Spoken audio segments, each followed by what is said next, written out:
Okay, so for our string builder this week, we're doing two pages. We're doing pages 18 and page 19. And the reason is because you guys by now are really fast learners. We're learning new notes.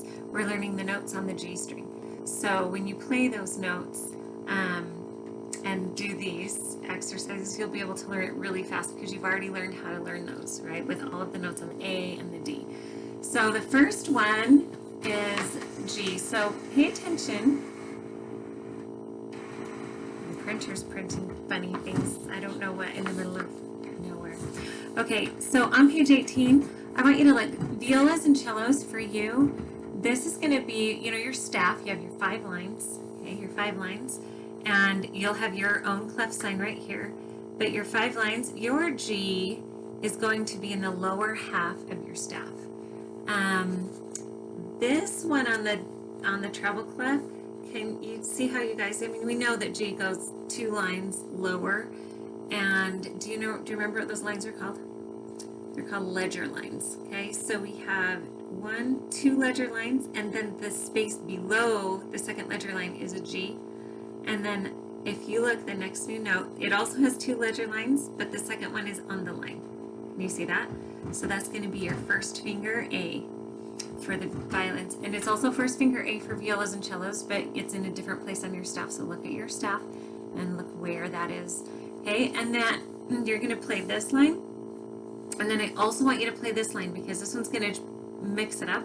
So you're learning that new note with your G, and then you go to A and G and A and G and A and D and A, rest. Okay, then the quarter rest. I want you to play this one because it's teaching you how to rest for 1 count and what that looks like. And I know you guys already know that, but it's right here and there. But it also does a really good job reviewing. It skips you back and forth so you can see, oh, that's where I play G, and then I'm going to go up and play D. And look at yours, cellos and violas. Sorry, I'm just holding up the treble clef one for the violins right now. Then we're going to go to what?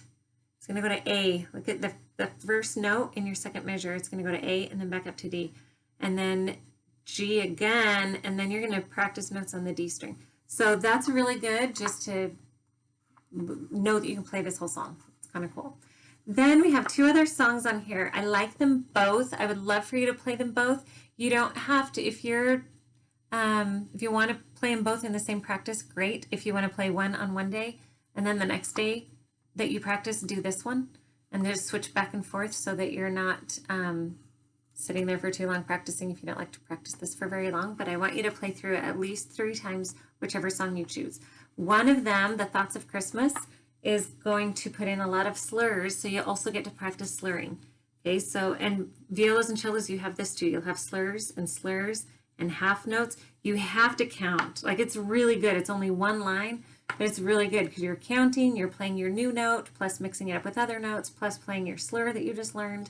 I love this book, so I had to switch to this book because it gives you really good practice on all the things you've learned.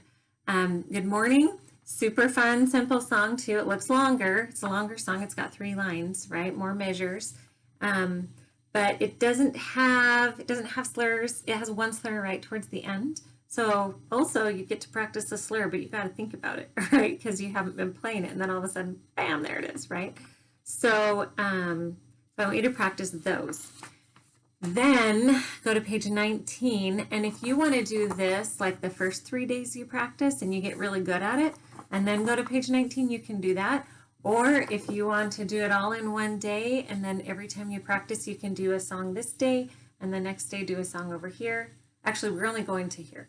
We're just going to do the top part. Unless you really want to do this part too, and you get it, and you want to learn, this is another new note. So this is an A, you're learning A on the G, this is B, and this is C.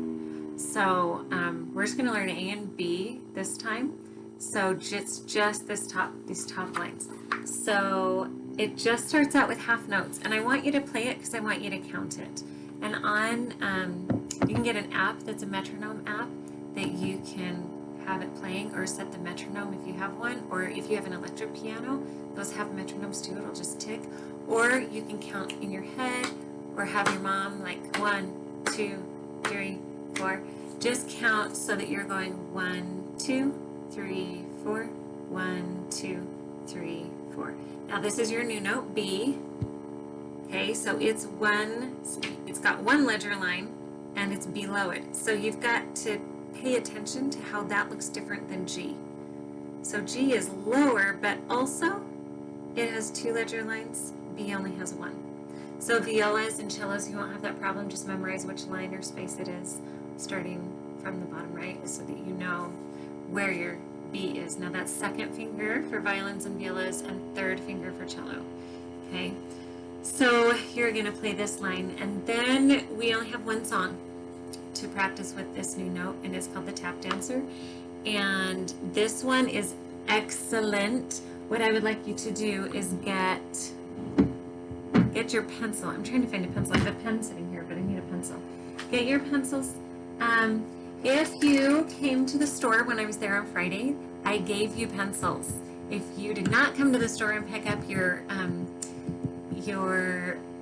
gift from me from Australia, I have one for you there, and they're there. I'm not there, but I left everything there, and it has my name on it, so you just go and tell them that you're Carrie Young's student and you're there to pick up your gift, and they'll get it for you, and you get to choose. So there's a pencil in there, but it's a cool Australia pencil, just so you know, and there's something with it. Okay, so there's a little prize that comes with it.